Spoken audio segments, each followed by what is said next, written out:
Biology 251, Chapter 14, Study Points. Understand what antibiotics are and how they work. So, antibiotics are basically medication that is used to treat only bacterial infections, and they are sourced by bacteria and fungi found naturally in our environment.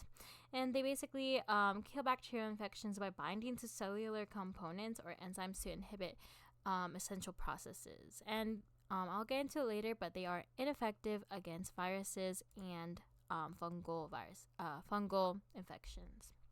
Distinguish between antibiotics, antifungals, and antivirals. So antibiotics, like I said before, kill only bacterial infections. Antivirals are used to treat viral infections.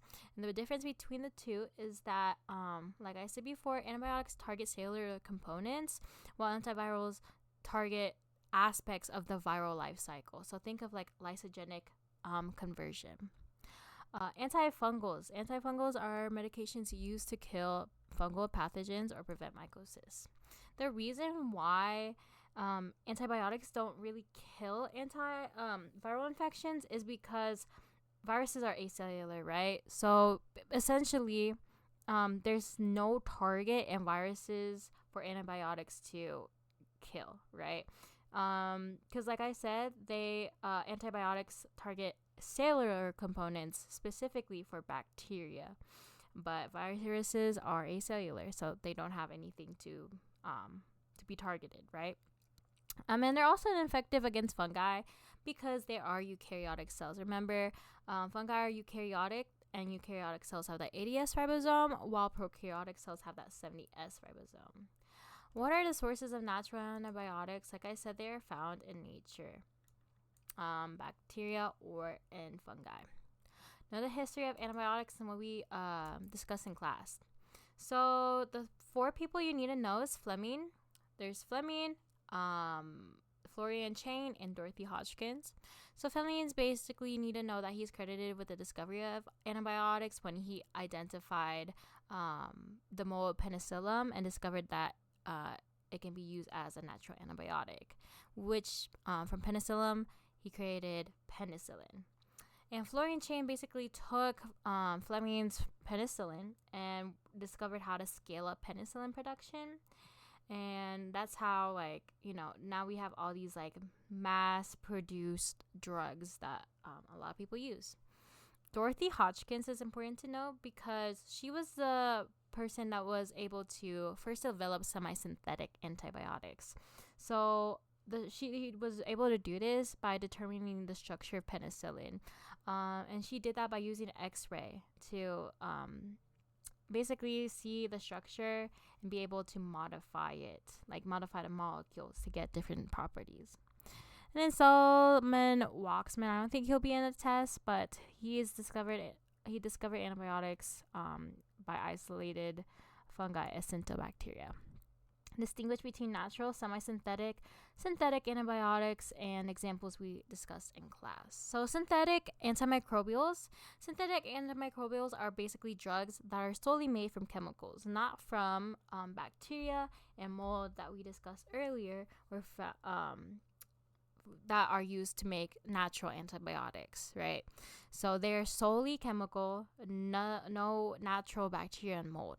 But semi-synthetic is like the mixture of the two. So basically they get that natural bacteria and or mold, and then they modify it in a lab to get beneficial properties for the antibiotic.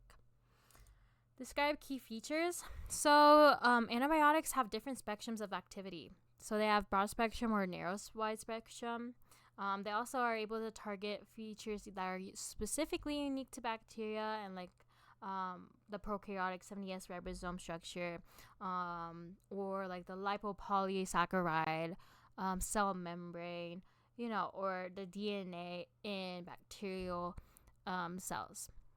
And they are selectively toxic. And because of how antibiotics target these unique features, they're selectively toxic because they only harm bacteria cells and not human cells. Know how bacteriostatic and bactericidal antibiotics differ from each other and how each is effective for eliminating infectious agents. So bacteriostatic chemicals is where we administer antibiotic to inhibit bacterial growth, but we administer that bacteriostatic chemical to inhibit bacterial growth. But the only thing is that the bacteriostatic chemical is not the one that kills the bacteria itself. It's the patient's immune defense systems that must eliminate the pathogen. It just stops the growth of the bacteria. While bactericidal chemicals kill bacteria by inhibiting or disrupting vital cell function. Know how broad and narrow spectrum antibiotics differ and when each might be used to treat patients. So broad spectrum is basically, it's effective against wide range of pathogens, and it's only used if we don't know what the causative agent is for the sickness, right?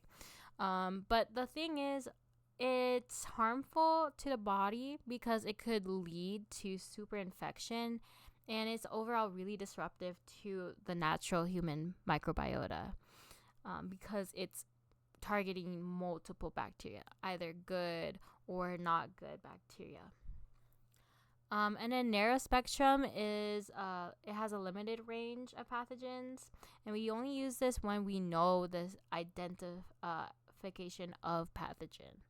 And because we're only targeting a small amount of bacteria, and not like all the bacteria in our body, it's less disruptive to that natural human microbiota. Explain the specific targets of antibiotics. So specific targets will be cell wall synthesis, protein synthesis, DNA replication, our metabolic pathways, and cell membranes. So specifically for cell wall synthesis, like I said before, there's peptidoglycan, like as we know, in bacterial cells, right? And beta-lactam rings are also targets. Protein synthesis are 70S ribosome structures, DNA replication, and so on and so forth. And I'll go into more detail about the other in the next ones. Discuss the 3 different categories of beta-lactam drugs and how they work. So beta-lactam antibiotics, right? So bacterial cells have beta-lactam rings, kind of similar to peptidoglycan. It's like basically Lego bricks, right? It's Lego bricks in our bacterial cell walls. These beta-lactam rings basically have protein binding or peptide binding proteins, PBP enzymes. And basically these Lego bricks, the PBP enzymes, are basically built together to form those peptide bridges in the bacterial cell wall.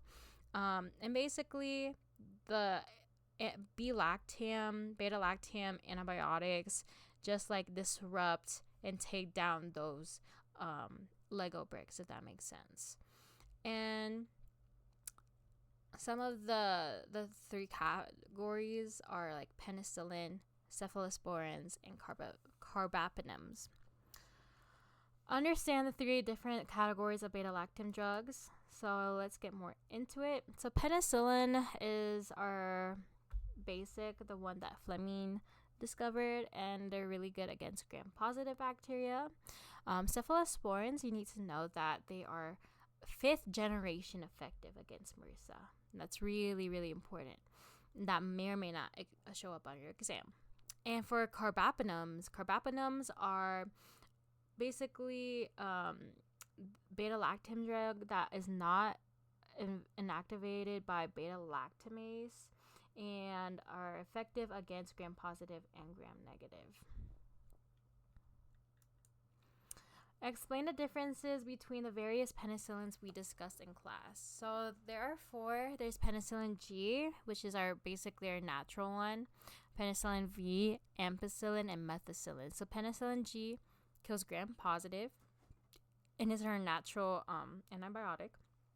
Penicillin V is our semi-synthetic version of the antibiotic and acid-resistant version of G. So it was basically modified to be a resistant version of G. And then ampicillin is effective for gram-negative, and then methicillin is effective against penicillin-resistant bacteria. So if penicillin doesn't work, penicillin G or V doesn't work, then we're going to use methicillin. What are the desirable features of semi-synthetic antibiotics? So semi-synthetic antibiotics have modifications to improve or get a wide range of bacteria targeted. We can also get increased stability and decreased toxicity of the bacterial infection. Know the major categories of beta-lactam drugs and specific examples we discussed in class. So, like I said before, cephalosporins, carbapenems, but the other ones are vancomycin, bacitracin, and augmentin. So, vancomycin is a drug of last resort that is resistant to beta-lactam antibiotics, natural antibiotic, effective against gram-positive, not gram-negative. Bacitracin inhibits transport of peptidoglycan. Augmentin is a combination antibiotic that deals with resistance to amoxicillin. And it includes inhibitor that inhibits beta-lactamase. And then know the major categories of protein synthesis inhibitors and examples / uses discussed. Very important one to know is azithromycin. So azithromycin is also known as Z-Pak. And when you are given Z-Pak, I think it either comes with like one pill or like only like two. And the reason why you're only given that many is because it has a long half-life in the body. So basically it just stays in the body for a longer time. So you don't need to take, 5 or 6 or 2 a day to be effective in your body. And this is good if you're allergic to penicillin, and also treats atypical pneumonia. This question about what treats atypical pneumonia will maybe come up on the exam. Know the major categories of nucleic acid inhibitors and examples used / discussed. So fluoroquinolones, don't know if I pronounced that right, basically inhibits topoisomerase and DNA gyrase synthesis and cell dyes, gram-positive and negative. Rifamycin is used to treat tuberculosis and block initiation of transcription. Folate acid inhibitors basically inhibit the synthesis of folate and synthesis of coenzyme of nucleotide biosynthesis. Basically, animal cells lack enzymes to synthesize folate, so folate acid synthesis usually just takes place in bacteria. Know the categories of metabolic pathway inhibitors discussed and examples. So sulfonamides interfere with amino acid synthesis and folate inhibitors. Know the categories of cell membrane disruptors and examples. Polymyxin B binds to LPS layer and alters permeability of membrane. Isoniazid, a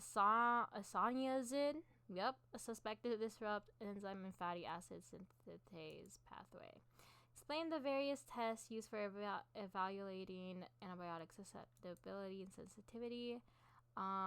Kirby-Bayer diffusion test is used to determine susceptibility of bacterial strain to antibiotics. So basically, remember, we do this test in lab where we basically swab bacteria all over the plate, and then we put discs that are antibiotics, and then we see if a clear zone surrounds that disc. If there is a clear zone, that means that the strain is sensitive to the antibiotic. If there is no clear zoning or no zone of inhibition, that means that it is resistant to that antibiotic. And then you might need to know these, but you don't really need to know these. Understand mechanism antibiotic resistance, intrinsic and acquired. So a naive bacteria is a bacteria that does not have any resistance yet. It's just basically a bacteria that's never been exposed to anthropogenic or man-made antibiotics. So intrinsic resistance, right? So this happens naturally in everyday life. So this is naturally occurring antibiotic, right, from nature that was not curated or exposed to a clinical antibiotic. So it's just sitting in nature, and it suddenly gained resistance. And this was either due to chromosomal genes, but this could either be due to like getting plasmids from one to another, and that's how it became resistant. And acquired resistance is where the antibiotic was exposed to human development and the use of antibiotics already, and therefore resistance is transferred via horizontal gene transfer. Another example of an important antibiotic resistance strain. So these are very important. There's Enterococcus, Staphylococcus, MDRs, Versa, VRE, Streptococcus pneumoniae, Mycobacterium tuberculosis. So Enterococcus is a species of bacteria, and they are a very common cause of hospital-acquired infections, and that's because they have R plasmids that are easily transferred. So and that's what creates vancomycin-resistant Enterococcus bacteria. And then Staphylococcus aureus, she always talks about this one, but basically it's another hospital-acquired infection, and MRSA is important to know because they are resistant to penicillin and methicillin, which makes the treatment very, very hard, like the bacterial infection very hard to treat.